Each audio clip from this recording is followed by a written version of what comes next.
listening to Radio Free Asia. The following program is in Khmer.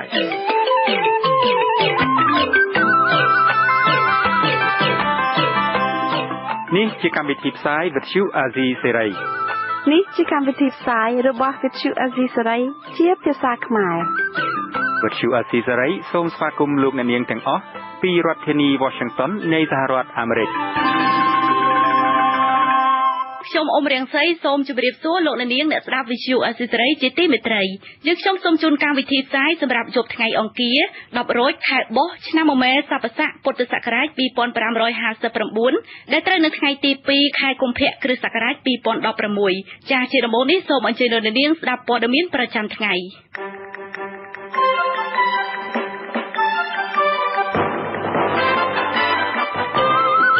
ខេត្តកំពង់ស្ពឺឃុំខ្លួនមន្ត្រីសហជីពសេរីកម្មករ2នាក់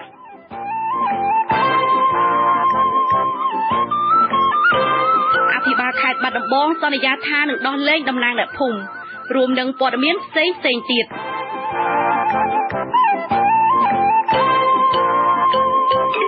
ជាបន្តទៅនេះនាងខ្ញុំអ៊ុំរៀងសីសូមជូនព័ត៌មានពិស្ដាលោកនាងអ្នកស្ដាប់ជាទីមេត្រីនៅព្រឹកថ្ងៃទី2កុម្ភៈនេះសមត្ថកិច្ចខេត្តកំពង់ស្ពឺបានចាប់ខ្លួនមន្ត្រីសហជីពសេរីកម្មករចំនួន2រូបបញ្ជូនទៅសាលាដំបងខេត្តភ្លាមបន្ទាប់ពីពួកគេដឹកនាំកម្មករឲ្យធ្វើកោតកម្មដុតកង់ឡាននៅខាងមុខរោងចក្រដើម្បីទាមទារលក្ខខណ្ឌការងារល្អ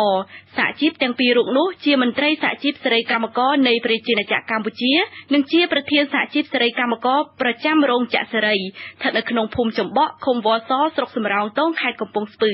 ចាស់អ្នកស្រីខែសំណងមានសេចក្តីរាយការណ៍ជុំវិញព័ត៌មាននេះប្រធានសហជីពសេរីកម្មករនៃព្រះរាជាណាចក្រកម្ពុជាប្រមានប្តឹងបកទៅមន្ត្រីសមត្ថកិច្ចមូលដ្ឋានឲ្យក្រសួងមហាផ្ទៃចាត់វិធានការចំពោះករណីចាប់មនុស្សមិនមានដីកាលោកជាមនីប្រធានសហជីពសេរីកម្មករនៃព្រះរាជាណាចក្រកម្ពុជាថ្លែងថាលោកនឹងដាក់ពាក្យបណ្តឹងមួយទៅរដ្ឋមន្ត្រីក្រសួងមហាផ្ទៃលោកសខេងចំពោះមន្ត្រីក្រមអាវ៉ាត់នៅខេត្តកំពង់ស្ពឺដែលបានចាប់ខ្លួនមន្ត្រីសហជីពរបស់លោកដោយមិនមានដីកានិងទាំងគ្មានប្រព្រឹត្តបទល្មើសជាក់ស្ដែងមិនដឹងជាយកបទល្មើសអីមកចាត់ប្រកាន់គាត់ឬក៏បាត់ល្មើសនឹងគេតតាំងតាំងពី3ឆ្នាំមុន4ឆ្នាំមុនក៏អត់ដឹងទេណាការដែលគាត់ធ្វើហ្នឹងគឺមិនត្រឹមត្រូវទេអញ្ចឹងយើងនឹងប្តឹងទៅ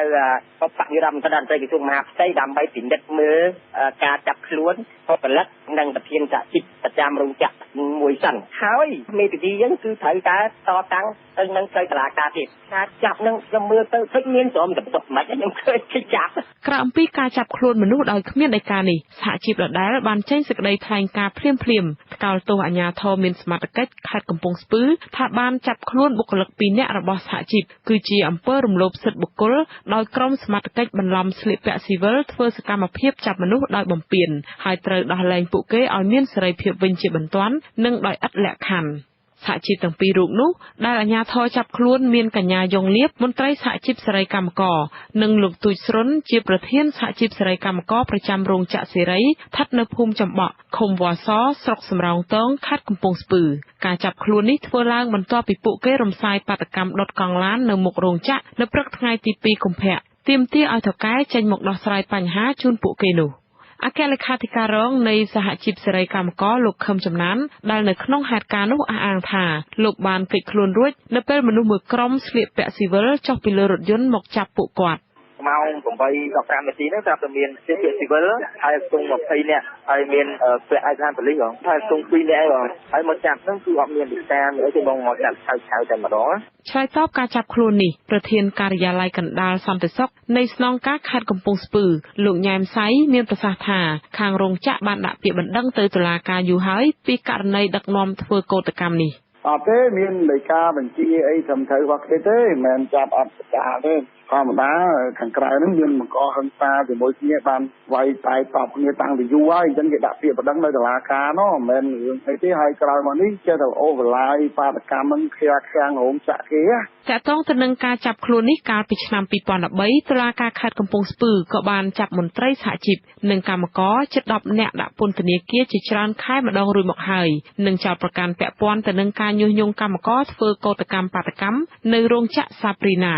មន្ត្រីដោះស្រាយវិវាទនៃក្រសួងការងារកាលពីថ្ងៃទី1 ខែកុម្ភៈបានសន្យាជាមួយកម្មកររោងចក្រសេរីនៅខាងមុខក្រសួងការងារថាក្រសួងនឹងសម្របសម្រួលឲ្យមានការជួបចរចាគ្នារវាងភាគីរោងចក្រកម្មករសហជីពនិងអាជ្ញាធរនៅមន្ទីរការងារខេត្តនៅព្រឹកថ្ងៃទី3 ខែកុម្ភៈការតវ៉ាកន្លងមកក្រុមកម្មករទាមទារលក្ខខណ្ឌ7ចំណុចប៉ុន្តែមន្ត្រីដោះស្រាយវិវាទតម្រូវឲ្យពួកគេទម្លាក់ចោលនិងជ្រើសរើសយកចំណុច3ដែលមានអាទិភាពគឺស្នើសុំឲ្យក្រុមហ៊ុនទទួលយកថ្នាក់ដឹកនាំសហជីព3នាក់ដែលថកែបញ្ឈប់ឲ្យចូលធ្វើការវិញស្នើសុំឲ្យក្រុមហ៊ុនទូទាត់ប្រាក់រំលឹកពីថ្ងៃបញ្ឈប់ដល់ថ្ងៃចូលធ្វើការវិញនិងស្នើសុំក្រុមហ៊ុនរក្សាប្រាក់ឈ្នួលថ្ងៃធ្វើកោតកម្មនាងខ្ញុំខែសុណងវត្តឈូអាស៊ីសេរីភ្នំពេញលោកអ្នកនាងអ្នកស្ដាប់ជាទីមេត្រីតាក់ទងទៅនឹងសេចក្តីរាយការណ៍នេះដែរតុលាការខេត្តកំពង់ស្ពឺ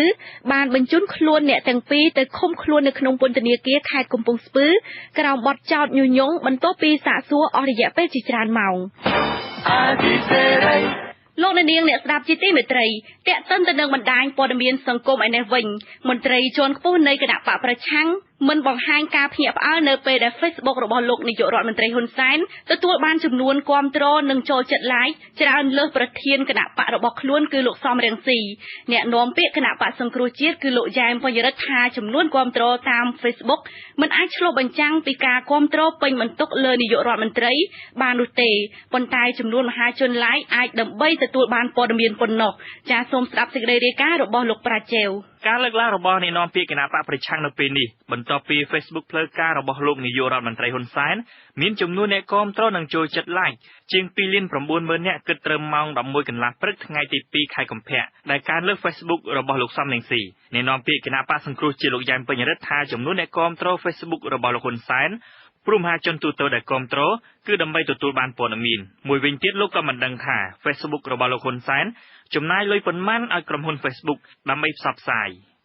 ខ្ញុំអត់មានការភ្ញាក់ផ្អើលជារឿងធម្មតាទី1បើសិនណាដាក់លុយប្រម៉ូទច្រើនអាចបាន like ច្រើនទី2រូបខ្ញុំផ្ទាល់ក៏ like ដែរដើម្បីទទួលបានព័ត៌មានទាន់ពេលវេលាដូច្នេះហើយលោកជាប្រមុខរាជរដ្ឋាភិបាលទៅទៀតដូច្នេះទាំងកិច្ចការនយោបាយទាំងកិច្ចការសង្គមទាំងរឿងឯកជនអ្វីដែលបង្ហាញនៅលើ Facebook របស់ថ្នាក់ដឹកនាំកម្ពុជាយើងតែងតែ like ដើម្បីបានព័ត៌មានបាទនៅពេលនេះ Facebook របស់លោកហ៊ុនសែនវាដាច់ Facebook របស់លោកសំរងស៊ីប្រធានគណៈបកប្រឆាំង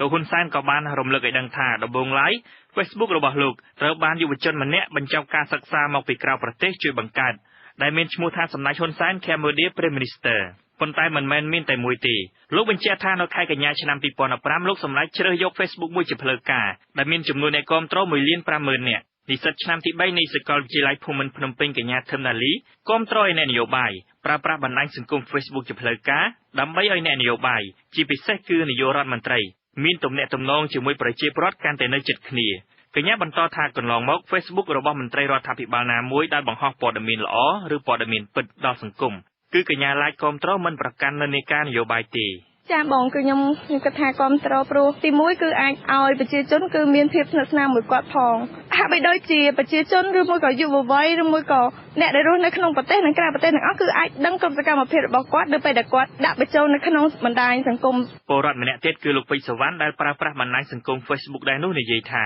បណ្ដាញសង្គមអាចឲ្យពលរដ្ឋប្រើពីទុកកង្វល់របស់ខ្លួនទៅកាន់ប្រមូលរដ្ឋាភិបាលឬមន្ត្រីពាក់ព័ន្ធឬក៏មន្ត្រីគណៈបកប្រឆាំងប៉ុន្តែលោកក៏ព្រួយបារម្ភផងដែរប្រសិនបើអ្នកប្រើប្រាស់ Facebook រិះគន់ខ្លាំងទៅលើប្រមូលរដ្ឋាភិបាលឬមន្ត្រីរដ្ឋាភិបាលពួកគេនឹងត្រូវប្រឈមមុខនឹងការប្តឹងផ្តល់ខ្ញុំគិតថាវាជាការល្អបើសិនណាជាជនមានទុកកង្វល់អីគាត់ comment ទៅរដ្ឋាភិបាលឬក៏ទៅគណៈបកប្រឆាំងអីដើម្បីឲ្យមានការជួយអន្តរាគមន៍មួយទាន់ពេលវេលាឬក៏បើตัวយ៉ាងហោចណាស់ក៏បានព័ត៌មានហ្នឹងបានលើទៅដល់អ្នកដឹកនាំប្រទេសហ្នឹងដែរនាយិកាប្រតិបត្តិមជ្ឈមណ្ឌលសិទ្ធិមនុស្សកម្ពុជាអ្នកស្រីច័កសុភីបគាំទ្រសកម្មភាពនយោបាយជាពិសេសគឺប្រមូលរដ្ឋាភិបាលដែលប្រើប្រាស់បណ្ដាញសង្គម Facebook ដើម្បីដោះស្រាយបញ្ហារបស់ពលរដ្ឋត្រូវបំពេញការងាររបស់ខ្លួនឲ្យសកម្មដោយដែលអ្វីបង្ហាញនៅក្នុងសង្គម Facebook ផងទោះយ៉ាងនេះក្តីអ្នកស្រីច័កសុភីបស្នើទៅប្រមូលរដ្ឋាភិបាលមុននឹងចាត់វិធានការផ្លូវច្បាប់ណាមួយលើអ្នករិះគន់ក្នុងបណ្ដាញសង្គមនេះត្រូវធ្វើក្នុងភាពចាំបាច់ មានមតិរិះគន់មួយចំនួនឬក៏មានការឆ្លើយឆ្លងមួយចំនួនដែលរដ្ឋាភិបាលគួរតែមានភាពអត់ធ្មត់មែនទែនហើយប្រកាន់នៅគេហៅភាពអធ្យាស្រ័យខ្ពស់ហើយត្រូវបែងចែករវាងបុគ្គលសាធារណៈហើយនិងបុគ្គលឯកជនចា៎ហើយការចាត់វិធានការផ្លូវច្បាប់ណាមួយគួរតែធ្វើឡើងក្នុងករណីដែលចាំបាច់បំផុតហើយដែលវាធ្ងន់ធ្ងរបំផុតចា៎គិតមកដល់ល្ងាចថ្ងៃទី2ខែកុម្ភៈអ្នកគាំទ្រ Facebook របស់លោកហ៊ុនសែននិងអ្នកគាំទ្រ Facebook របស់លោកសំរងស៊ីដែលមានជាង2លានអ្នកដូចគ្នានោះគឺអ្នកគាំទ្រ Facebook របស់លោកហ៊ុនសែនកើនលើសអ្នកគាំទ្រ Facebook របស់លោកសំរងស៊ីជាង 16,000 នាក់ប៉ុន្តែយោងតាមទិន្នន័យពីគេហទំព័រ Social Breaker អ្នកប្រើប្រាស់ Facebook នៅក្នុងប្រទេសកម្ពុជាគាំទ្រលោកសំរងស៊ីច្រើនជាងលោកហ៊ុនសែនខ្ញុំប្រជាវិទ្យុអាស៊ីសេរីភ្នំពេញរីឯអ្នកឃ្លាំមើលបញ្ហាព្រំដែននិងគណៈបកជំទាស់យល់ឃើញថាប្រតិកម្មរបស់អភិបាលខេត្តតាកែវប្រឆាំងអ្នករិះគន់ថាដីនៅបរិវេណថ្ម3ដុំនៅក្នុងខេត្តតាកែវត្រូវបានគេរកឃើញថាវៀតណាមបានគ្រប់គ្រងទៅហើយនោះថាជារបៀបគ្រប់គ្រងអំណាចនិយមនិងផ្ទុយពីច្បាប់កាលពីថ្ងៃទី27មករាចៅហ្វាយខេត្តតាកែវព្រមមានវាយខ្នោះអ្នកដែលដើរនិយាយថា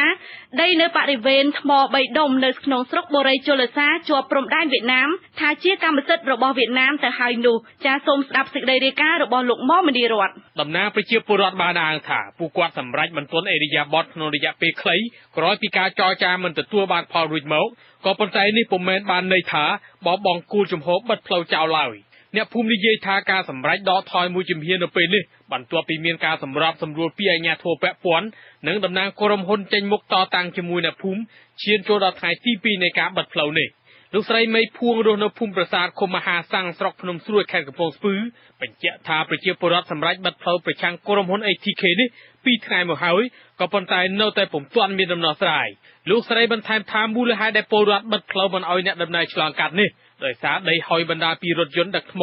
ហើយបណ្ដាលឲ្យផ្លូវខូចខាតម្យ៉ាងវិញទៀតអ្វីដែលអ្នកភូមិទាមទារនៅពេលនេះគឺស្នើក្រុមហ៊ុនធ្វើផ្លូវក្រាលកៅស៊ូឬចាក់បេតុងដើម្បីបញ្ជៀសការហុយដីលើពីនេះទៀតលោកស្រីមេភួងប្រមានថាបើគ្មានជំរឿទេនៅថ្ងៃទី3កុម្ភៈពលរដ្ឋនឹងបិទផ្លូវជាថ្មីទៀតមិនឲ្យរថយន្តរបស់ក្រុមហ៊ុន ATK នេះឆ្លងកាត់ឡើយរួមទាំងអ្នកដំណើរផងតែរឿងអានេះកិច្ចចានោះគេ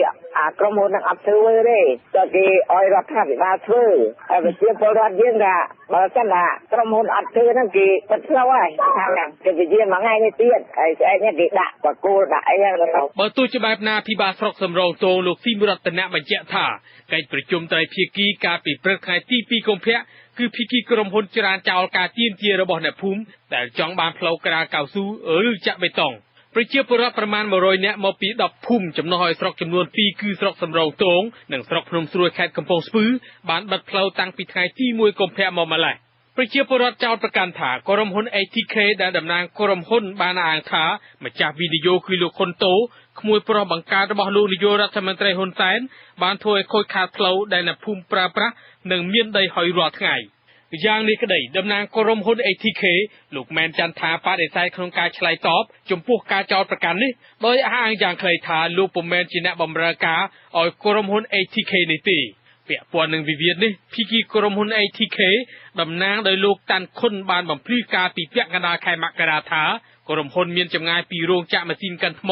មកផ្លូវជាតិប្រហែល7គីឡូម៉ែត្រម្យ៉ាងវិញទៀតខាងក្រុមហ៊ុនបានថែទាំជួសជុលផ្លូវនិងស្រោចទឹកជាប្រចាំមិនឲ្យហុយធូលីឬកំទេចថ្ម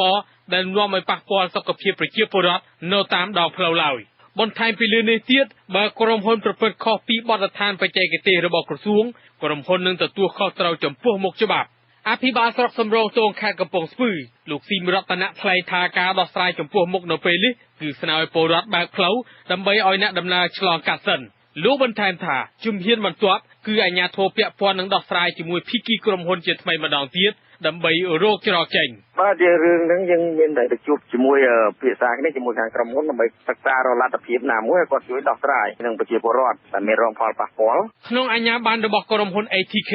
ដែលបានបំភ្លឺការពីពាក់កណ្ដាលខែមករាបញ្ជាក់ថាក្រុមហ៊ុននេះបានសុំសិទ្ធិធ្វើអាជីវកម្មការដ្ឋានថ្ម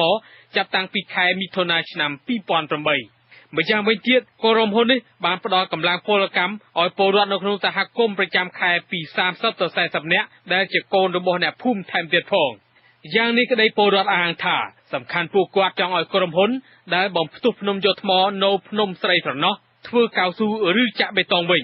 ការព្យាយាមស្រោចស្រពទឹកដើម្បីបញ្ជាការហុយដីវាពុំមែនជាជំរឿនល្អប្រសើរឡើយបើទោះជាបែបណាភាគីខាងក្រុមហ៊ុនបានបដិសេធថាខ្លួនពុំមានលទ្ធភាពធ្វើផ្លូវចាក់កៅស៊ូឬធ្វើបេតុងនោះទេបច្ចុប្បន្នមានភ្នំជាច្រើននៅក្នុងស្រុកសំរោងទងនិងស្រុកភ្នំស្រួយខេត្តកំពង់ស្ពឺត្រូវបានឈ្មោះធ្វើអាជីវកម្មដោយបំទុះភ្នំយកថ្មជារៀងរាល់ថ្ងៃមានភ្នំខ្លះបានរៀបស្ទើរដល់បាតដីហើយភ្នំខ្លះទៀតកំពុងដំណើរការអ្នកជំនាញផ្នែកបរិស្ថានរបស់អង្គការមិនមែនរដ្ឋាភិបាលយល់ឃើញថា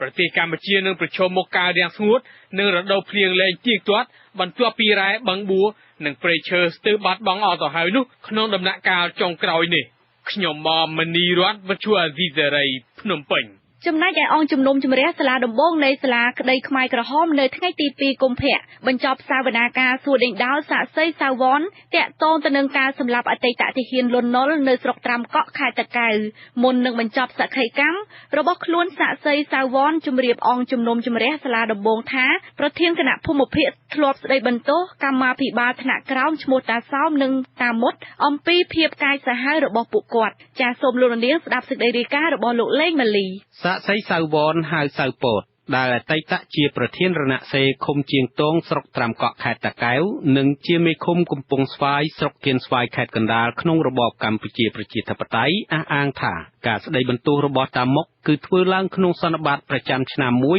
នៅជិតភ្នំដំរីរមៀលក្នុងស្រុកត្រាំកក់ខេត្តតាកែវពេលហ្នឹងគាត់អង្គុយមកដាល់ហើយតែសោមមួយសមុទ្រអង្គុយខាងគាត់ថាអញ្ចឹងណាដូចជា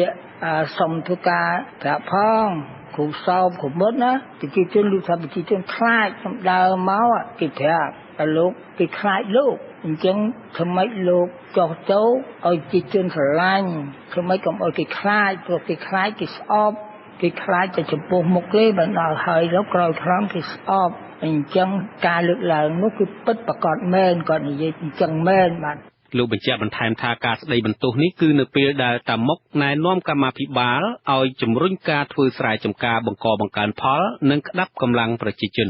លោកបន្តថាតាមុកគូបញ្ជាក់ទៀតថាកម្មាភិបាលថ្នាក់ភូមិឃុំស្រុកនិងខេត្តមិនមានសិទ្ធិសម្លាប់មនុស្សទេដូច្នេះការវិនិច្ឆ័យអំពីជីវិតមនុស្សគឺមានតែគណៈភូមិភាគនិងគណៈមជ្ឈិមបកប៉ុណ្ណោះជនជាប់ចោទនួនជានិងខៀវសំផនគឺជាសមាជិកនៃគណៈមជ្ឈិមបកកុម្មុយនីសកម្ពុជាបន្ទាប់ពីសាក្សីសៅវនអង្គជំនុំជម្រះសាលាដំបងបន្តស្ដាប់សាក្សីថ្មីមួយរូបទៀតឈ្មោះមាសវឿនសាក្សីមាសវឿនអតីតជាមេបញ្ជាការកងទ័ពនៃកងពលលេខ1ប្រចាំខេត្តកោះកុងក្នុងរបបកម្ពុជាប្រជាធិបតេយ្យលោកមាសវឿនត្រូវបានអង្គជំនុំជម្រះសួរដេញដោលអំពីការប្រព្រឹត្តនិងការសម្លាប់ជនជាតិវៀតណាមនិងមន្ត្រីរដ្ឋការរបបលន់នល់នៅក្នុងតំបន់របស់លោកបដិសេធចំពោះការប្រព្រឹត្តមិនត្រឹមត្រូវណាមួយឬការសម្លាប់ជនជាតិវៀតណាមហើយលោកអះអាងថាកងទ័ពរបស់លោកក៏មិនពាក់ព័ន្ធនឹងការសម្លាប់ទាហានលន់នល់ដែរខ្ញុំដែលផ្លាស់ពីដកចេញពីភ្នំពេញទៅនៅប្រពន្ធនៅtrongកំពង់ត្រាចទុកមាសខ្ញុំអត់បានដឹងថាទាហានលន់នល់នៅកន្លែងនោះទេដែលខ្ញុំទៅនោះឃើញតែប្រជាជនឃើញតែភូមិប្រជាជនទេហើយខ្ញុំទៅនោះទៅដើម្បីការធ្វើមើលផ្លូវអាទេសភ្លើងដែលវាដាច់ជួសជុលឲ្យអ្នកធ្វើការគេជួសជុលផ្លូវអាទេសភ្លើងតែប៉ុណ្ណោះតាបាទកងទ័ពខ្ញុំអត់មានបានតាក់ទងនឹងសម្រាប់ទេពីព្រោះអីចេញពីភ្នំពេញទៅសិតតែពួកខ្ញុំទាំងអស់អត់មានកងទាហានលន់នល់ណាដែលនៅជាប់ជាមួយខ្ញុំនោះទេសក្ខីកម្មរបស់សាក្សីមាសវឿននៅមិនទាន់ចប់ទេហើយអង្គជំនុំជម្រះសាលាដំបងនឹងបន្តស្ដាប់សាក្សីរូបនេះទៀតនៅព្រឹកថ្ងៃពុធទី3កុម្ភៈអង្គជំនុំជម្រះក៏ក្រុងស្ដាប់សាក្សីមួយរូបទៀតឈ្មោះអិនយើងនៅពេលរសៀលថ្ងៃដដែលខ្ញុំបាទលេងម៉ាលីវិទ្យុអាស៊ីសេរីពីរាជធានីភ្នំពេញលោកអ្នកនាងអ្នកស្ដាប់ជាទីមេត្រីដោយឡែកអភិបាលខេត្តបាត់ដំបងលោកច័ន្ទសុផលថានឹងដោះលែងតំណាងពលរដ្ឋដែលមានទំនាស់ដីធ្លីនៅក្នុងស្រុកសំឡូតព្រមទាំងដោះស្រាយបញ្ហាចំនួនដីធ្លីជូនពលរដ្ឋឲ្យបានឆាប់រហ័សការសន្យានេះនៅបន្ទាប់ពីប្រជាពលរដ្ឋមានទំនាស់ដីធ្លីជា100នាក់បន្តការតវ៉ាសារជាថ្មីនៅមុខសាលាខេត្តបាត់ដំបងចំនួន2ថ្ងៃជាប់គ្នាចាលោកអ្នកនាងនឹងបានស្ដាប់សេចក្តីរាយការណ៍នេះនៅព្រឹកស្អែក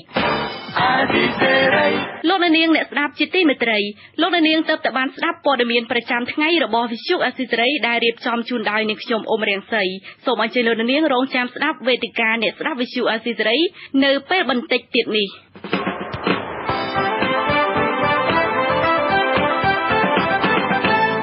នៅយប់ថ្ងៃអង្គារនេះនេតិវេទិកាអ្នកស្ដាប់វិទ្យុអាស៊ីសេរីមានកិច្ចពិភាក្សាជុំវិញប្រធានបទវិធានការទប់ស្កាត់ជំងឺស៊ីកាលោកនាងក៏អាចផ្ដល់យោបល់ឬសួរសំណួរវាគ្មិនកិត្តិយសរបស់នេតិយើងដោយផ្ទាល់តាមរយៈលេខទូរស័ព្ទ012 811 911 លេខ011 611 711 និងលេខ023 211 804លោកនាងក៏អាចផ្ញើសំណួរមកកាន់កម្មវិធីយើងទាំងមុននៅក្នុងពេលកំពុងផ្សាយតាមរយៈអ៊ីមែល ask@rfa.org ចាស់កម្មវិធីនេះសម្របសម្រួលដោយលោកសេរីមនី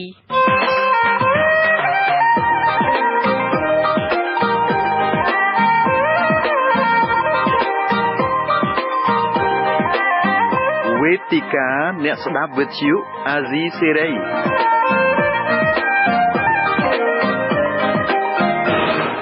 តើខ្ញុំបាទសេរីនេះសូមជម្រាបសួរលោកអ្នកស្ដាប់វិទ្យុអាស៊ីសេរីជាទីមេត្រីសូមស្វាគមន៍មកកាន់នីតិវេទិកាអ្នកស្ដាប់វិទ្យុអាស៊ីសេរីដោយថ្ងៃនេះគឺយើងជជែកជាមួយប្រធានបទជំងឺស៊ីកាបាទជំងឺស៊ីកាក្លាយជាប្រធានបទសំខាន់មួយសម្រាប់វិស័យសុខាភិបាលនៅទូទាំងពិភពលោកដែលបានផ្ដល់ព័ត៌មាននិងជំរុញឲ្យប្រជាពលរដ្ឋម្នាក់ៗនឹងត្រូវការពារនិងយកចិត្តទុកដាក់សម្រាប់ប្រធានបទនេះគឺយើងមានភ្ញៀវកិត្តិយស2រូបគឺលោកវិចិត្រដិតលីសវណ្ណលោកវិចិត្រដិតលីសវណ្ណគឺជាអ្នកនាំពាក្យក្រសួងសុខាភិបាលខ្ញុំបាទសូមជម្រាបសួរលោកវិចិត្រដិតបាទសូមជម្រាបសួរបាទសូមអរគុណច្រើនលោកវិចិត្រដិតដែលបានភ្ជាប់ទូរស័ព្ទចូលរួមនៅក្នុងកម្មវិធីនិងអ្នកស្រីវិចិត្រដិតលីស្រីវីណាអ្នកស្រីវិចិត្រដិតខ្ញុំសូមជម្រាបសួរបាទ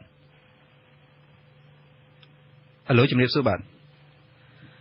បាទលោកអ្នកស្ដាប់ជាទីមេត្រីសម្រាប់ថ្ងៃនេះប្រធានបទនៅក្នុងកម្មវិធីគឺយើងពុំមានភ្ញៀវចូលរួមនៅក្នុងស្ទូឌីយោទេតែយ៉ាងណាក៏ដោយចុះគឺយើងបានភ្ជាប់ទូរស័ព្ទហើយដើម្បីជជែកនិងវែកញែកជុំវិញប្រធានបទនេះលោកចន្ទរិទ្ធលីសវណ្ណមែនតែនទៅជំងឺស៊ីកានេះពិភពលោកបច្ចុប្បន្នមានការយកចិត្តទុកដាក់យ៉ាងខ្លាំងហើយបើយើងក្រឡេកមើលទៅកាន់ប្រទេសនៅអាហ្វ្រិកកណ្ដាលនៅខាងត្បូងនិងប្រទេសប្រេស៊ីលជាដើមនោះគឺរាជរដ្ឋាភិបាលបានផ្ដល់ព័ត៌មាននិងជំរុញឲ្យប្រជាពលរដ្ឋនឹងត្រូវតែមានការយកចិត្តទុកដាក់នឹងការពារយ៉ាងខ្លាំងហើយចំពោះជំងឺស៊ីកានេះជាបឋមខ្ញុំចង់ដឹងថាតើអ្វីទៅជាជំងឺស៊ីកានេះលោកចាំដិតបាទសូមជើញបាទជំងឺស៊ីកានេះគឺបង្កឡើងដោយ virus មួយឈ្មោះ Zika ហើយដែលជាមេរោគដែលបានរកឃើញដំបូងនៅឯប្រទេសអ៊ូហ្គាន់ដានៅលើសត្វស្វាឆ្នាំ1947ហើយបន្ទាប់មកទៀតគេរកឃើញឆ្លងមកមនុស្សបាទនៅក្នុងឆ្នាំ1952នៅក្នុងប្រទេសអ៊ូហ្គាន់ដាដដែលហ្នឹងហើយនឹងប្រទេសតុងហ្សានីបន្ទាប់មកជំងឺនេះក៏បានរាតត្បាតជាបន្តបន្ទាប់នៅអាហ្វ្រិកកណ្ដាលហ្នឹងបាទហើយឆ្នាំ2013និង2014ហ្នឹងជំងឺហ្នឹងក៏បានឃើញរាតត្បាតនៅកោះ2នៅកណ្ដាលមហាសមុទ្រប៉ាស៊ីហ្វិកឈ្មោះយ៉ាប់ជាមួយនឹងកោះប៉ូលីនីស៊ីដែលស្ថិតនៅក្រោមការគ្រប់គ្រងរបស់ប្រទេសបារាំង2013និង2014និងបន្ទាប់មកទៀតក្នុងឆ្នាំ2014ហ្នឹង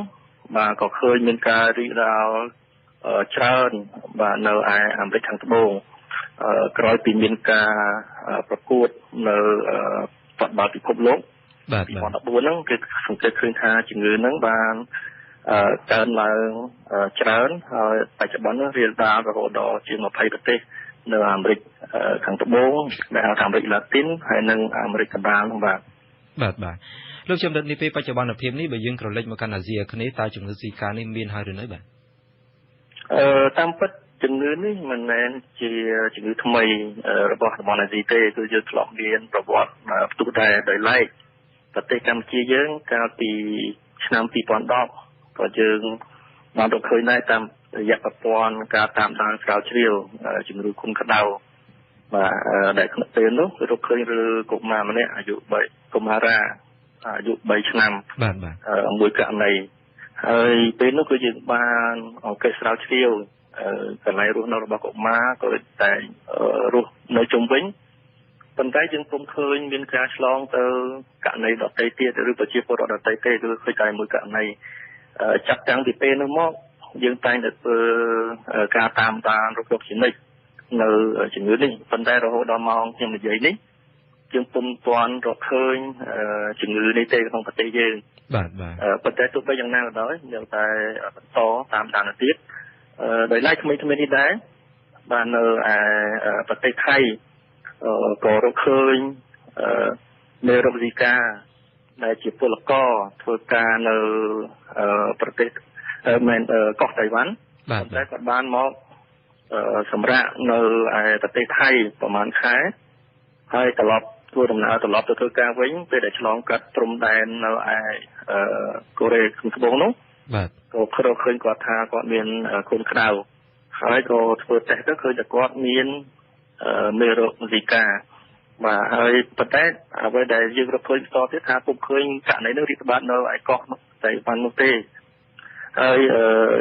ប្រទេសថៃក៏ដូចជាប្រទេសយើងដែរកាលពីឆ្នាំ2012ដល់ឆ្នាំ2014ក៏រកឃើញមេរោគ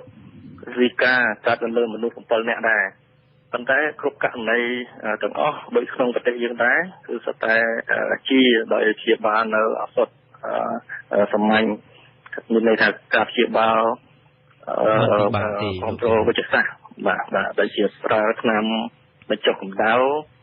បាទឲ្យគាត់ញ៉ាំទឹកឲ្យបានច្រើនហើយនឹងសម្រាកឲ្យបានច្រើនហើយនឹងប្រើថ្នាំកុំឲ្យមានការឈឺចាប់ដូចជាឈឺសន្លាក់ជាដើមឈឺកទួលលើស្បែកជាដើមបាទ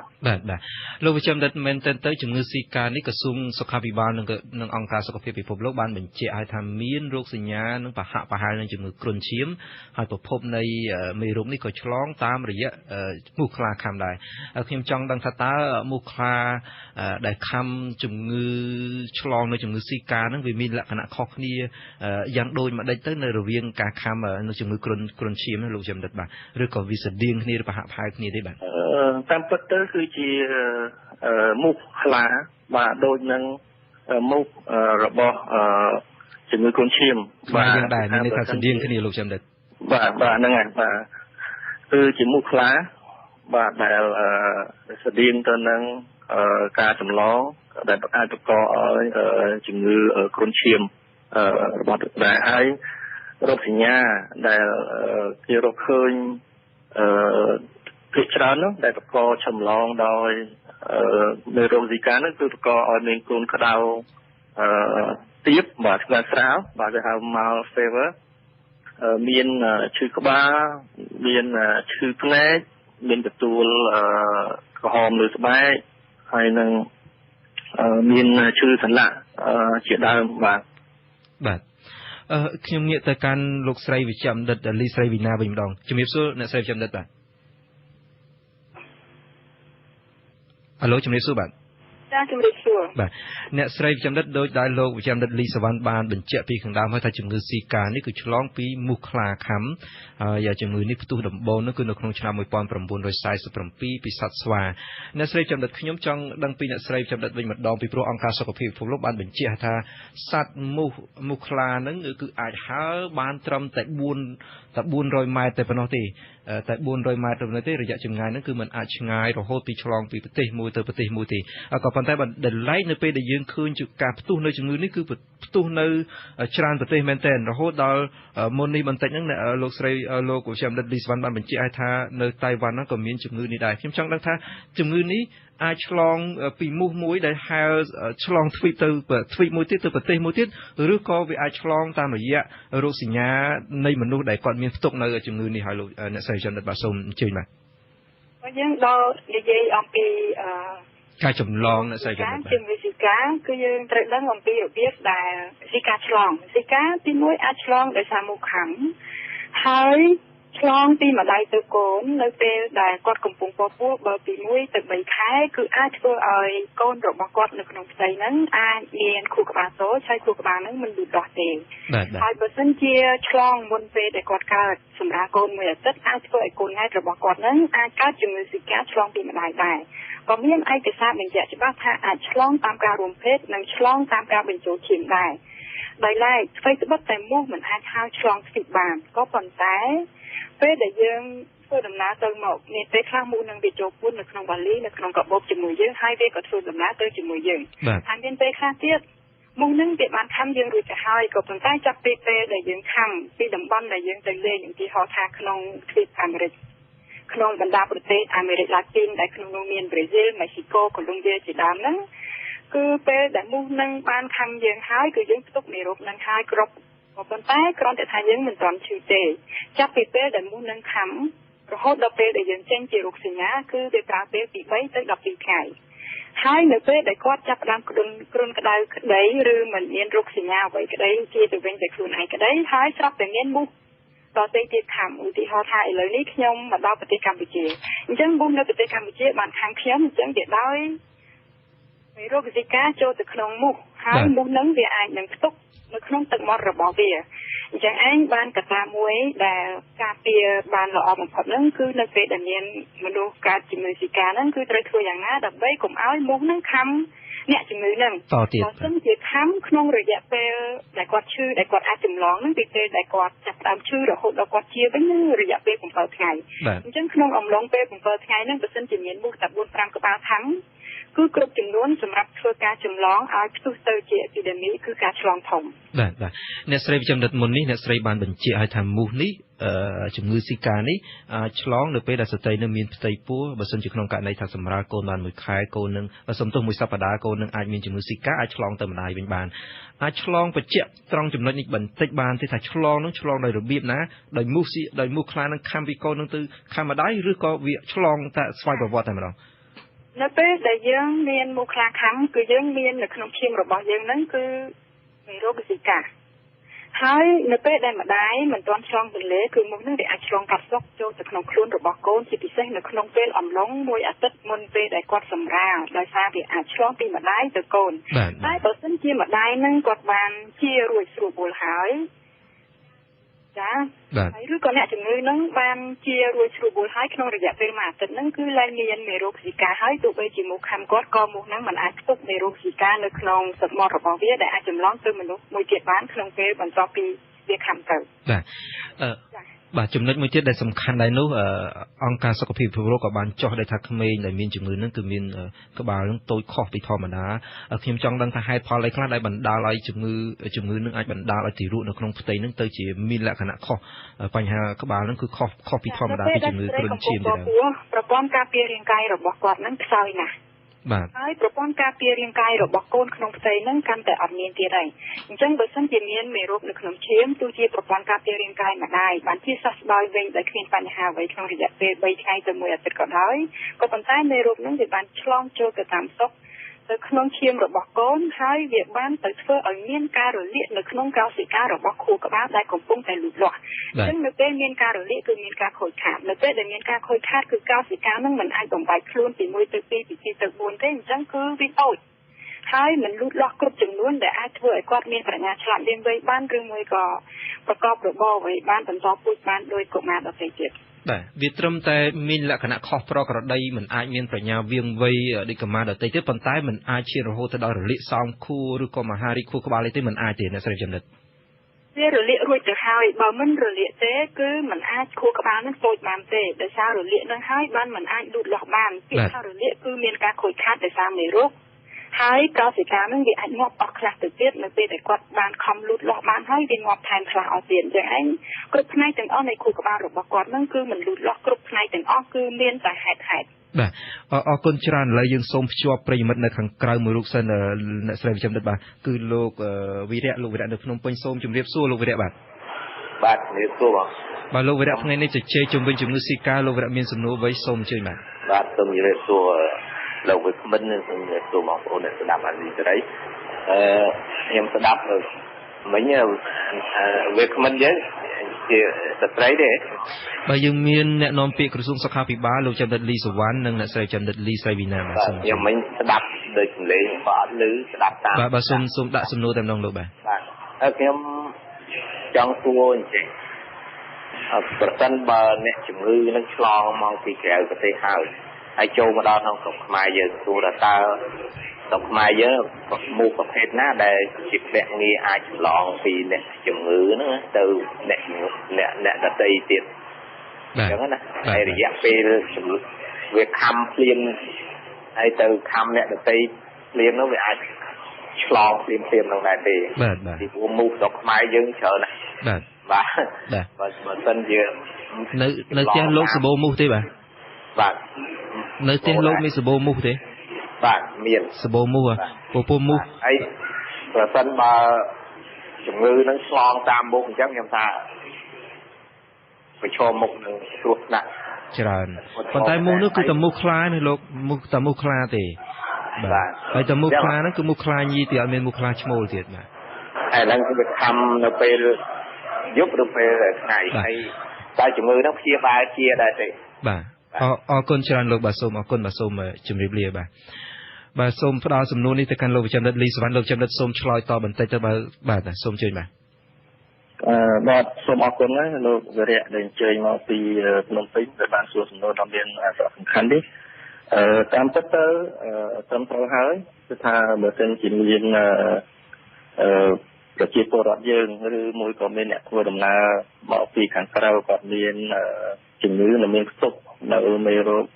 virus Zika ហ្នឹងលទ្ធភាពដែលអាចឆ្លងទៅអ្នកដទៃទៀតសមាជិកគ្រួសាររបស់គាត់ដទៃទៀតអាចធ្វើទៅបានតាមរយៈមូសខ្លាខំហើយបន្តទៅម្នាក់ទៀតដូច្នេះហើយខ្ញុំសូមយកឱកាសនេះសំណូមពរដែរថាបងប្អូនដែលគាត់អញ្ជើញធ្វើដំណើរទៅតំបន់ដែលកំពុងផ្ទុះដែលបានរៀបរាប់ខាងដើមនោះដូចជានៅអាមេរិកកណ្ដាលអាមេរិកខាងត្បូងហើយនិងអាហ្វ្រិកហ្នឹងបាទបើសិនជាបងប្អូនត្រឡប់មកក្នុងប្រទេសវិញបើសិនជាទោះបីទៅជាបាលនៅកន្លែងឯកជនក្តីឬរដ្ឋក្តីសូមពិគ្រោះជាមួយគ្រូពេទ្យហើយប្រាប់ពីប្រវត្តិនៃការធ្វើដំណើររបស់បងប្អូនដើម្បីឲ្យគ្រូពេទ្យចាប់អារម្មណ៍ហើយយើងធ្វើរោគវិនិច្ឆ័យដើម្បីធ្វើការព្យាបាលតាមពេលវេលាហើយនៅបង្ការការចម្លងទៅអ្នកដទៃទៀតនៅក្នុងគ្រួសារក៏ដូចក្នុងសហគមន៍របស់បងប្អូនតែខ្ញុំចង់ដាក់ក្នុងសំណួរដែរនៅក្នុងទីនេះដូចខ្ញុំបានជម្រាបខាងដើមចឹងថាប្រទេសយើងតំបន់យើងក៏ធ្លាប់មានប្រវត្តិរកឃើញនៃ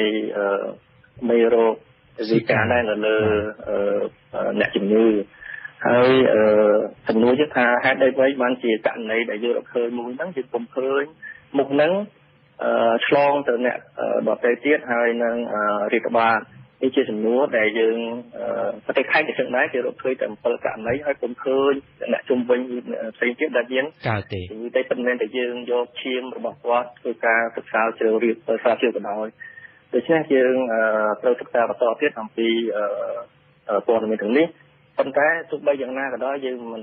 ត្រូវរងចាំការសិក្សាទេគឺថាសូមឲ្យបងប្អូនទាំងអស់បាទមានការប្រុងប្រយ័ត្នបាទក្នុងការធ្វើដំណើរបាទប្រុងប្រយ័ត្នបើទៅតំបន់ដែលទុកហ្នឹងហើយត្រឡប់មកវិញតាមបានសុខភាពរបស់ខ្លួនហើយនឹងគ្រប់គ្រងធ្វើយ៉ាងម៉េចបាទក្នុងផ្ទះបងប្អូនបាទធ្វើនេះកុំអោយមានមុខខំbởi vìផ្ទៃយើងមិនមែនតែយើងធ្វើបារម្ភអំពីជំងឺ Zika ទេគឺយើងមានជំងឺដែលកំពុងតែមានរាតត្បាតជាប្រចាំរបស់យើងដូចជាជំងឺគ្រុនឈាមបាទជំងឺឈីគូគុនយ៉ាឈីគូគុនយ៉ាក៏យើងធ្លាប់មានទុកនៅស្រុកយើងដែរជាជំងឺមួយដែលឆ្លងតាមមូសខ្លាដែរហើយដែលបណ្ដាលឲ្យមានរោគញ៉ាប្រហាក់ប្រហែលនឹង Zika ដែរដូចជាមានកូនក្តៅមានឈឺក្បាលមានឈឺសន្លាក់ហើយនឹងមានឲ្យក្រហមនៅលើខ្លួនដូចឆាឌីនជាងដែរបាទចឹងហើយបានជាយើងមានប្រព័ន្ធតាមដានរបស់យើងគឺថារៀងរាល់បងប្អូនដែលមកព្យាបាលនៅក្នុងទីពេទ្យឬមួយក៏យើងរកឃើញការកាត់មានជាតិបណ្ដុំជា cluster បាទកូនក្តៅនិងមានកន្ទួលស្បែកបាទឬឈឺសន្លាក់នោះឈឺសន្លាក់នានាហ្នឹងយើងតែងតែយកវត្ថុវិភាគយកទៅតាមដានមើលហើយកន្លងមកនេះយើងភាគច្រើនឃើញគ្រុនឈាមចំនួនជីគុនយ៉ាតែZikaហ្នឹងយើងរកឃើញតែមួយករណីទេឃើញករណីដទៃទេប៉ុន្តែទោះយ៉ាងណាដែរយើងសិក្សាបន្តទៅទៀតហើយចំពោះបងប្អូនត្រូវប្រយ័ត្នបំផុតទាំងអ្នកធ្វើដំណើរបាទក៏ដូចជាការគ្រប់គ្រងការកុំឲ្យមានកើតមុខនៅក្នុងភូមិផ្ទះបងប្អូនហើយកុំឲ្យមុខខាំបាទអរគុណលោកវិជ្ជបណ្ឌិតតែខ្ញុំសូមភ្ជាប់លោកសូរិយាបតនៅសៀមរាបមួយរូបទៀតបាទសូមជម្រាបសួរលោកសូរិយាបតបាទសូមទាំងសូមជម្រាបសួរលោកស្រីលោកប្រុសដែលជាវាគ្មិនផងដែរបាទសូមអញ្ជើញដាក់សំណួរតែម្ដងលោកសូរិយាបតបាទចូលទៅនឹងប្រធានបទយើងដែលជំងឺថ្មីដែលជំងឺZikaនេះខ្ញុំមានសំណួរទី1 សូមលោកវាគ្មិនធ្វើការប្រៀបធៀបអំពីជំងឺថ្មីស៊ីកាហើយនឹងជំងឺអេដហើយជំងឺផ្ដាសាយបាក់សីតើមានលក្ខណៈសាហាវជាងគ្នាកន្លែងណាហើយមានលក្ខណៈខុសប្លែកគ្នាកន្លែងណាសំណួរទី2ចង់សួរបញ្ជាក់ថាដែលជំងឺថ្មីដែលជាជំងឺស៊ីកានេះដែលឆ្លងតាមរយៈមូសខ្លាហើយជាមូសខ្លាញីនោះយើងឆ្ងល់ថាមូសខ្លាឈ្មោះហេតុអីបានជាមិនឆ្លងហើយតើវាមានប្រព័ន្ធអ្វីដែលទប់ស្កាត់នេះជាសំណួរទី2ហើយសំណួរទី3ចង់យល់ថាតើប្រភពនៃជំងឺថ្មីជំងឺស៊ីកាហ្នឹងចេញពីប្រភពអីមកពីព្រោះដូចជាជំងឺអេដហ្នឹងដូចជាឮពីមុនមកថាពីប្រភពសត្វស្វាមួយយ៉ាងអញ្ចឹងសូមលោកវាគ្មិនជួយបកស្រាយនៅ3ចំនួននេះបាទសូមអរគុណបាទសូមអរគុណលោកសុរិយាបតបាទខ្ញុំសូមភ្ជាប់ឡើងនឹងបញ្ជាក់បន្តិចថាជំងឺនេះគឺឆ្លងប្រភពដើមនោះគឺចេញពីសត្វស្វាក្នុងឆ្នាំ1947អង្គការសុខភាពពិភពលោកបានប្រកាសជាមួយនឹងអង្គការជាមួយនឹងក្រសួងសុខាភិបាលយើងហើយលោកចំរិតក៏បានបញ្ជាក់ពីខាងដើមដែរបើគាត់ថាអ្វីដែលជាចម្លែកនោះលោកចំរិតលីសុវណ្ណគឺគាត់ចង់ដឹងថាមានមូសខ្លាញីមានមូសខ្លាឈ្មោលដែរឬអត់ហើយថាតើនៅពេលរយៈពេលនៃមនុស្សម្នាក់ឧទាហរណ៍ថាបុគ្គលកគាត់ជំងឺស៊ីកាហើយមូសខ្លានោះទៅខាងបុគ្គលកនឹងរយៈពេលប្រមាណអាចឆ្លងហើយមកខាងបុគ្គលខមកទៀតអាចឆ្លងគ្នាបាននឹងមានជំងឺនឹងធ្ងន់ធ្ងរបាទសូមជួយលោកចំរិតបាទសូមអរគុណលោកអញ្ជើញជួលចំនួននេះបាទចំនួនទី1របស់គាត់តាក់ទងទៅនឹងតើដោយប្រៀបធៀបជំងឺស៊ីកាជាមួយនឹងជំងឺគ្រុនឈាមជំងឺអេដបាទតើណាខ្លាំងជាងចំពោះបច្ចុប្បន្នភាពនេះគឺថាគឺប្រៀបធៀបទៅជំងឺផ្ដាសាយសីគឺបាទគឺគាត់ប្រៀបធៀបទៅជំងឺគ្រុនឈាមលោកចំរិតបាទជំងឺគ្រុនឈាមបាទតែមួយណាប្រៀបធៀបគ្រុនឈាមក៏យើងឃើញថាគ្រុនឈាមហាក់ដូចជាមានរោគសញ្ញាក៏ដូចជាវិវត្តទៅធ្ងន់ធ្ងរច្រើនជាងបាទហើយអាចបណ្ដាលឲ្យស្លាប់ច្រើនជាងដែរបាទចំពោះជំងឺស៊ីកាវិញគឺថា 80% នៃអ្នកដែលបានឆ្លងមេរោគស៊ីកានេះគឺថាមិនចេញទៅញ៉ាទេគឺមាន 20% ទេបច្ចុប្បន្ននេះគឺថាអ្នកវិទ្យាសាស្ត្រហ្នឹងក៏បានប្រៀបធៀបការរកឃើញហ្នឹងទៅលើតែអ្នកដែលមានប្រវត្តិដែលមានជ័យរោគសញ្ញាដូចនឹងរោគសញ្ញាជំងឺស៊ីកាឬឃើញឬមួយក៏រកឃើញក្នុងឈាមដែលមានប្រវត្តិធ្លាប់មានជំងឺឆ្លងដោយមេរោគស៊ីកានេះហើយទើបម្សិលមិញនេះបាទមានការចេញសេចក្តីថ្លែងការណ៍របស់អង្គការសុខភាពពិភពលោកនៅឯទីស្នាក់ការកណ្ដាលហ្នឹងដែលប្រកាសដោយអគ្គនាយកនៃអង្គការសុខភាពពិភពលោកហ្នឹងលោកស្រី Richard Margaret Chan ហ្នឹងបានប្រកាសថាបច្ចុប្បន្ននេះជំងឺវីរុសដែលបណ្ដាលមកវីរុសស៊ីកានេះគឺជាបញ្ហាសុខភាពដែលមានការព្រួយបារម្ភជាលក្ខណៈអន្តរជាតិជាពិសេសគឺស្ថិតក្នុងតំបន់ដែលកំពុងផ្ទុះនោះបាទហើយអ្វីដែលគាត់ព្រួយបារម្ភសំខាន់ផងនោះត្រង់ថាមេរោគដែលជំងឺដែលបណ្ដាលមកវីរុសស៊ីកាហ្នឹងគឺបណ្ដាលឲ្យមានលោកលោកស្រីវិជ្ជរដ្ឋបាននៅផ្សារបាញ់មិញហើយគឺថាបណ្ដាលឲ្យមានគឺពេលដែលស្ត្រីមានផ្ទៃពោះដែលមានធ្លាប់ឆ្លងនៃមេរោគស៊ីកាហាក់ដូចជាមានការកើននៃទារកតែកើតមកមានក្បាលតូចហើយនឹងមានទារកដែលអាចស្លាប់ក្នុងផ្ទៃបាទហើយហាក់ដូចជាឃើញកើតឡើងខុសធម្មតាដែរក៏តែមានផ្ទុះនៃស៊ីកាហ្នឹងបាទគឺបណ្ដាលឲ្យមានជំងឺមួយមិនជំងឺគេហៅថារោគគីយ៉ាបារ៉េដែលបណ្ដាលឲ្យមាននៃរោគសញ្ញាទុនអវយវៈដល់រហូតប៉ះពាល់វាយសាហ្នឹងដែលអាចទុនអវយវៈរយៈពេលវែងអាចដល់2ទៅ3អាទិត្យឬប្រហែលខែហើយករណីដែលឈឺខ្លាំងខ្លះអាចបណ្ដាលស្លាប់បានព្រោះវាអាចបណ្ដាលមកពីទាំងនៅសរសៃស្កាត់ដែលជាលើបេះដូងទៅលើដង្ហើមជាដើមអញ្ចឹងបច្ចុប្បន្ននេះគឺថាជាអង្គការសុខភាពអន្តរជាតិថាជាបញ្ហាព្រួយបារម្ភជាលក្ខណៈអន្តរជាតិ បាទហើយបងក៏សួរដែរថាហេតុអីបានជាមានតែមុខញីខំទៅអត់មានមុខឈ្មោះយ៉ាងម៉េចដែរបាទមុខតាមការរកឃើញគឺថាមុខញីហ្នឹងគាត់ត្រូវការខំហ្នឹងដើម្បីបឺតយកឈាមយកចិញ្ចឹមនៅលើខ្លួនរបស់នាងមុខញីហ្នឹងដើម្បីបង្កើតពណ៌បាទហើយចំពោះមុខឈ្មោលហ្នឹងគឺអត់មានមកខំដើម្បីដែលបឺតឈាមទេដូច្នេះហើយយើងឃើញតែមានតែខាងមុខញីទេដែលបកបាទ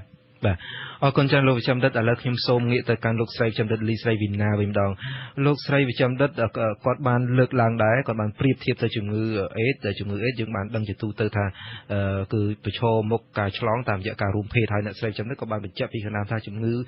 ស៊ីកានេះក៏អាចឆ្លងដែរតាមរយៈការរួមភេទខ្ញុំចង់ដឹងបន្តិចចង់ចំណុចនេះឲ្យលោកស្រីវិជ្ជបណ្ឌិតប្រៀបធៀបតើរយៈពេលនៃការឆ្លងពីបុគ្គលមួយទៅបុគ្គលមួយហើយឈានដល់ដំណាក់កាលរួមភេទដោយមិនមានមុខខំទេវាអាចឆ្លងនោះសាហាវយ៉ាងម៉េចទៅបាទសូមអញ្ជើញមានឯកសារដែលបានបញ្ជាក់ឲ្យបានតម្កល់ទុកនៅក្នុងបច្ចេកមណ្ឌលគ្រប់គ្រងជំងឺហើយនិងការពារជំងឺនៅសហរដ្ឋអាមេរិកហៅកាត់ CDC ហ្នឹងបានបញ្ជាក់ប្រាប់ថាអាចឆ្លងតាមការរួមភេទដោយសារនៅក្នុងទឹកកាមរបស់មនុស្សហ្នឹងមានផ្ទុកទៅដោយមេរោគហើយតាមការស្រាវជ្រាវដែលមានឯកសារតម្កល់ទុកហ្នឹងបានប្រាប់ថា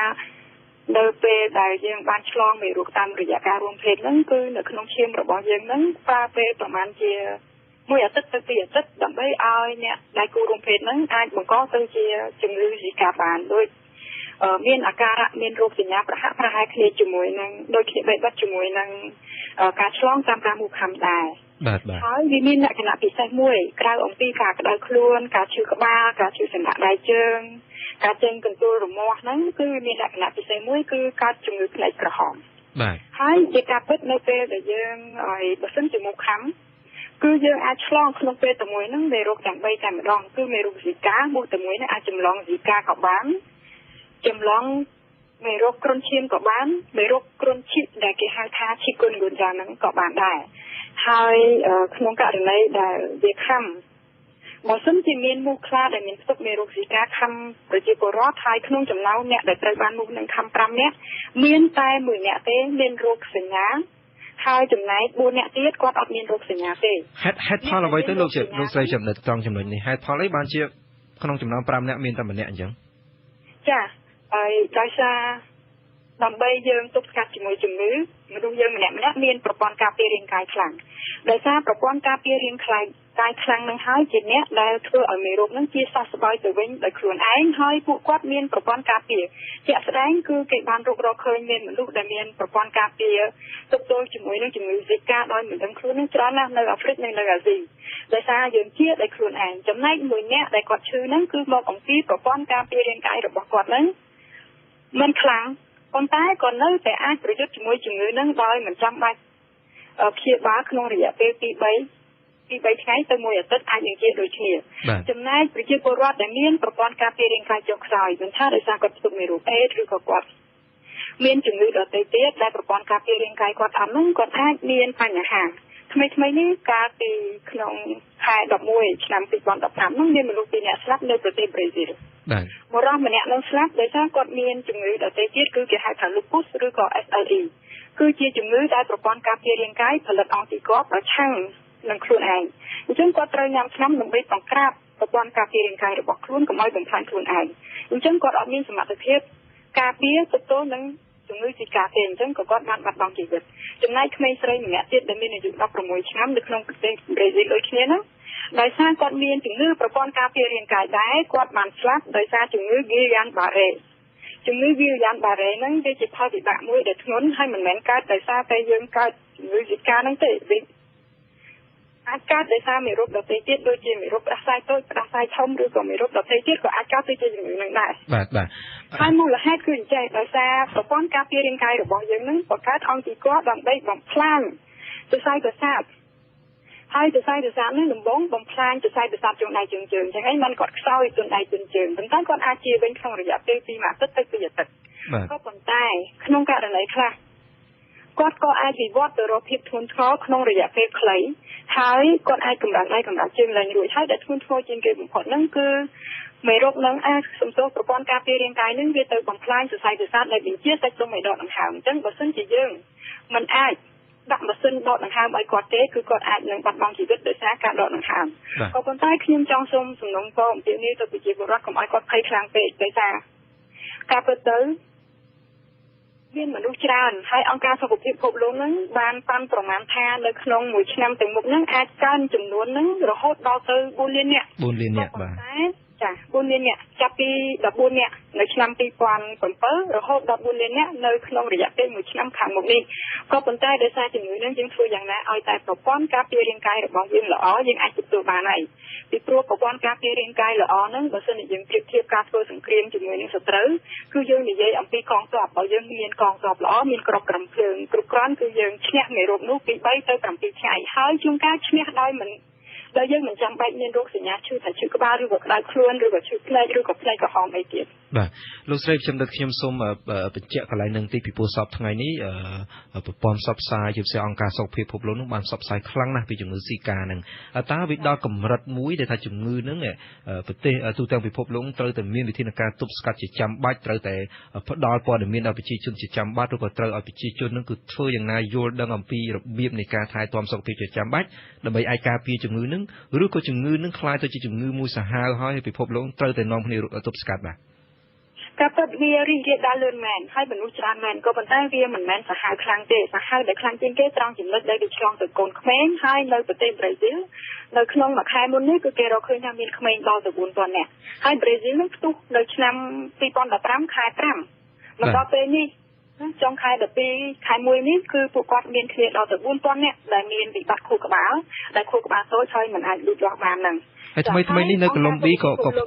ផ្ទុះខ្លាំងដែរអ្នកគ្រូនៅកូឡុំប៊ីនឹងក៏ផ្ទុះខ្លាំងដែរស្ត្រីមានផ្ទៃពោះនឹងក៏បណ្ដាលឲ្យទីរុនឹងមានបញ្ហាដែរត្រង់នេះយ៉ាងម៉េចទៅវិញទៅបាទចាត្រង់នោះហើយដែលអង្គការសុខភាពពិភពលោកគាត់បានដាក់នៅវិធានការជាច្រើនដើម្បីដោះស្រាយប៉ុន្តែខ្ញុំមើលទៅវិធានការនៅក្នុងចំណោមទាំងអស់ដែលមានប្រសិទ្ធភាពជាងគេគឺធ្វើយ៉ាងណាកុំឲ្យមូសខាំហើយដើម្បីកុំឲ្យមូសខាំគឺកុំឲ្យមូសកើតយើងដឹងហើយថាមូសខ្លាឈ្មោលវាមិនចេះខាំទេហើយវារស់បានតែ10ថ្ងៃទេហើយវាចិញ្ចឹមជីវិតដោយប្រើលំអងផ្កាចំណែកមូសខ្លាញីវាអាចរស់បានដល់ទៅ1ខែទៅ2ខែបើសិនជាមានមនុស្សឬក៏សត្វឲ្យវាខាំហើយវាអាចនឹងពងមួយដងបានដល់ទៅពី100ទៅ300ពងហើយជាទូទៅ3ថ្ងៃវាពងម្ដងហើយវាអាចពង5ដងក្នុងមួយជីវិតវារបស់វាជាមធ្យមហើយនៅពេលដែលវាពងមានពេលខ្លះបើមានទឹកវាពងដាក់ទឹកតែបើសិនជាអត់មានទឹកទេវាអាចពងដាក់ជញ្ជាំងលូពងដាក់ប៉ោតដាក់ពាងដាក់អាងហើយអាពងនឹងវាអត់ស្វិតអត់ខូចអត់ងាប់រងចាំរហូតដល់មានភ្លៀងធ្លាក់ឬក៏មានទឹកមកបានវាញាស់ក្នុងរយៈពេល1ថ្ងៃទៅ3ថ្ងៃវាអាចញាស់ទៅជាដង្កូវទឹកហើយដង្កូវទឹកក្នុងរយៈពេលប្រមាណជាមួយអាទិត្យជាងវាអាចនឹងញាស់ទៅជាមូសថ្មីដែលមូសឈ្មោលវាអាចរស់បាន10ថ្ងៃហើយមូសនេះអាចរស់បានដដែលដូចខ្ញុំនិយាយមកអញ្ចឹង1ខែទៅ2ខែហើយចាប់ផ្ដើមខាំអញ្ចឹងទៅបាទអញ្ចឹងអង្គការសុខភាពពិភពលោកក្តីហើយជាយោបល់ខ្ញុំក្តីខ្ញុំគិតថាធ្វើយ៉ាងណាប្រជាពលរដ្ឋទាំងអស់គ្រប់ផ្ទះត្រូវតែឆែកមើលថាក្នុងផ្ទះរបស់ខ្លួននឹងមានភ្លុកទឹកដូចជាថោផ្កាផើងផ្កាពាងប៉ោតសម្បកកង់ឡានសម្បកដូងដែលទុកចោលអាចមានភ្លុកទឹកគឺត្រូវបំផ្លាញវាចោលចាក់វាចោលទាំងក្នុងផ្ទះទាំងជុំវិញផ្ទះចំណែកក្រសួងនិងរដ្ឋអំណាចមូលដ្ឋានគ្រប់ជាន់ថ្នាក់ត្រូវទៅចូលរួមដែរពីព្រោះបើសិនជាយើងប្រើថ្នាំសម្រាប់ដង្កូវទឹកនៅតាមលូប្រព័ន្ធលូសាធារណៈក្តីនិងមុខផ្ទះប្រជាពលរដ្ឋក្នុងផ្ទះប្រជាពលរដ្ឋក្តីគឺយើងបើប្រើថ្នាំមួយបាតគឺសម្រាប់ដង្កូវទឹកបានទាំងអស់និយាយរួមការពារបានទាំងមូសទាំងរុយទាំងកលាតទាំងកដៅទាំងសម្បោតណាហើយថ្នាំនេះទី1វាថោកហើយទី2ដាក់ម្ដងយើងអាចការពារបានរយៈពេល1ខែបាទដល់ពេលអញ្ចឹងទៅអានឹងវាអត់មានមូសតែម្ដងដល់ពេលអត់មានមូសគឺយើងមានសុវត្ថិភាពបំផុតវាអត់មានអ្នកណាខាំហើយក៏មិនកើតវិការហើយក៏មិនកើតគ្រុនឈាមក៏មិនកើតគ្រុនឈីកហើយនៅពេលនោះវាមិនមានជំងឺដទៃទៀតដោយសារកលាតក៏ងាប់កដៅក៏ងាប់អត់មានភ្នាក់ងារចម្លងជំងឺហើយអាការការពារបែបហ្នឹងវាមានតម្លៃថោកពីព្រោះខ្ញុំឃើញគេលក់តាមអ៊ីនធឺណិតអាម៉ាត់ហ្នឹងហើយកំប៉ុងប៉ុនក្បាលជង្គង់ដែលអាចប្រើមួយឆ្នាំក្នុងគ្រួសារមួយនឹងតម្លៃ$7ស្ទើរយើងឃើញថាក្រសួងសុខាភិបាលក៏ធ្លាប់ចែកថ្នាំបែបនេះដែរអ្នកស្រីចាំមើលខ្ញុំសូមទៀតហើយនៅពេលនេះចាប់ផ្ដើមបន្តចែកទៅពីព្រោះចាប់ផ្ដើមចាត់ចែងឲ្យហើយទៅយើងមិនអាចអង្គុយរងចាំហើយអំពាវនាវឲ្យប្រជាពលរដ្ឋ ដោះស្រាយរឿងហ្នឹងទេហើយយើងដឹងហើយថាមូសខ្លាញ់នេះវាអាចហើរបាន400 ម៉ែត្រ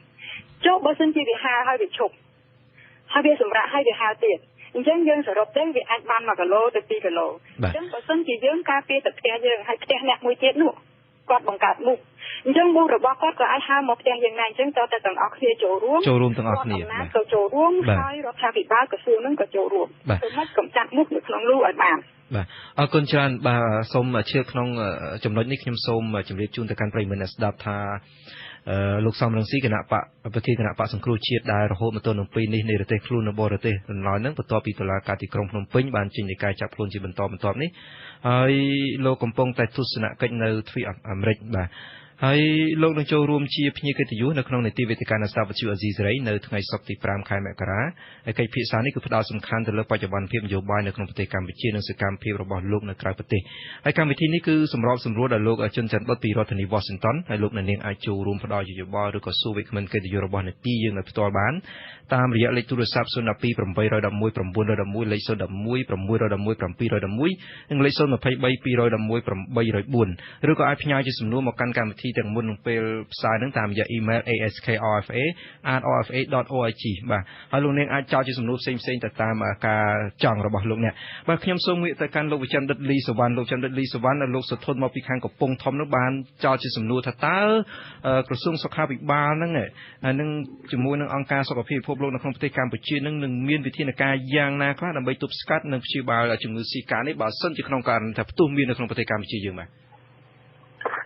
បាទអរគុណណាស់ដល់សំណួរនេះបាទចាក់តាំងពីយើងមានផ្ទុះនៅជំងឺផ្ដាសាយបាក់តេរីជំងឺសាគឺពិភពលោកយើងទាំងមូលក្នុងនោះមានប្រទេសកម្ពុជាដែលយើងដែរបានអនុវត្តនៅច្បាប់សុខភាពអន្តរជាតិដែលក្នុងនោះយើងត្រូវពង្រឹងសមត្ថភាពរបស់យើងដើម្បីតាមដាននិងឆ្លើយតបទៅគ្រប់ជំងឺទាំងឡាយណាដែលប៉ះពាល់ដល់សុខភាពសាធារណៈចឹងហើយបានជាក្នុងប្រទេសយើងមានប្រព័ន្ធតាមដានបានល្អប្រសើរមួយហើយដូចនៅក្នុងនោះក៏មានរោគមួយដែលយើងខិតក្នុងប្រព័ន្ធតាមដានរបស់យុទ្ធសាស្ត្រជំងឺឆ្លងគឺកូនក្តៅជាមួយនឹងកន្ទួលឬស្បែកនៅក្នុងប្រព័ន្ធរបស់យើងហើយយើងតែងតែរកឃើញទាន់ពេលវេលាអំពីរាល់ការរាតត្បាតតាក់ទងទៅនឹងចឹងហើយបាននេះកន្លងមកយើងរកឃើញការរាតត្បាតនៃជំងឺគ្រុនឈាមទាន់ពេលវេលាជំងឺឈីកនោះទាន់ពេលវេលាហើយយើងបានទប់ស្កាត់ទាន់ពេលវេលាយើងក៏បានបណ្ដុះបណ្ដាលដល់មន្ត្រីជំនាញរបស់យើងបាទក្នុងការធ្វើការបាទទាំង24ម៉ោងក្នុងមួយទឹកបាទគឺថាធ្វើការគឺមានមន្ត្រីរបស់យើងបានបណ្ដុះបណ្ដាលរួចក្នុងការឆ្លើយតបនឹងយើងក៏ត្រៀមលក្ខណៈមន្ទីរពិសោធន៍រួចហើយដើម្បីធ្វើតេស្តវីរុសជីកានេះហើយនឹងយើងក៏បានផ្សព្វផ្សាយបាទដល់មន្ទីរគ្រប់មន្ទីររាជធានីទូទាំង25រាជធានីទាំងអស់ហើយក្នុងការ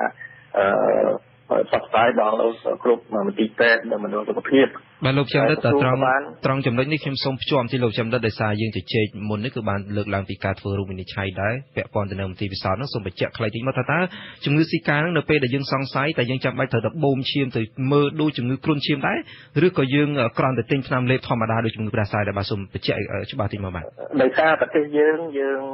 អត់មានករណីនៅឡើយទេគឺតែរាល់ករណីនីមួយៗដែលសង្ស័យយើងត្រូវតែយកវត្ថុធាតុយកទៅមើលបាទដើម្បីយើងទប់ស្កាត់ឲ្យទាន់ពេលវេលាពីព្រោះប្រទេសយើងមិនមែនជាប្រទេសផ្ទុះទេហើយយើងខ្ញុំក្រសួងសុខាភិបាលហ្នឹងក៏នៅតែបន្តធ្វើការងារជាប្រចាំបាទព្រោះបច្ចុប្បន្ននេះគ្រប់ជំងឺទាំងអស់គឺជាភាគីរបស់យើងទាំងអស់គ្នាបាទយើងតែងធ្វើការសហការជាមួយចិត្តដិតជាមួយនឹងអង្គការសុខភាពពិភពលោកជាមួយនឹងមជ្ឈមណ្ឌលជំងឺឆ្លងរបស់សហរដ្ឋអាមេរិកគេហៅថា USCDC នេះបានធ្វើការរកវិធានការឲ្យបានល្អប្រសើរតទៀតហើយចំពោះវិធីការនេះដោយសារយើងខ្ញុំទើបបានទទួលអំពីការប្រកាសពីអគ្គនាយកនៃអង្គការសុខភាពពិភពលោកលោកស្រី Margaret Chan បានប្រកាសថាជំងឺនេះត្រូវតែជាការព្រួយបារម្ភលក្ខណៈអន្តរជាតិដូច្នេះយើងនឹងធ្វើការ សិក្សាវាតម្លៃបន្ថែមទៀតនៅចំណុចមួយចំនួនទៀតដែលយើងធ្វើបន្តបាទហើយនឹងរកយុទ្ធសាស្ត្រដើម្បីគ្រប់គ្រងនៅបាទអរគុណច្រើនលោកវិជ្ជបណ្ឌិតលីសវណ្ណដែលបានផ្ដល់កិច្ចសម្ភារបាទដោយសារយើងអស់ពេលវេលាទៅហើយខ្ញុំសូមអរគុណលោកស្រីចន្ទលីស្រីវីណាយើងនឹងលំអិតបន្ថែមជុំវិញជំងឺស៊ីកានេះបើសិនជាក្នុងករណីថាមានរោគសញ្ញាថ្មីណាមួយផ្ទុះនៅក្នុងប្រទេសកម្ពុជាបាទសម្រាប់ពេលនេះខ្ញុំបាទសេរីនីនិងភ្ញៀវកិត្តិយសទាំងអស់សូមអរគុណសូមជម្រាបលាបាទ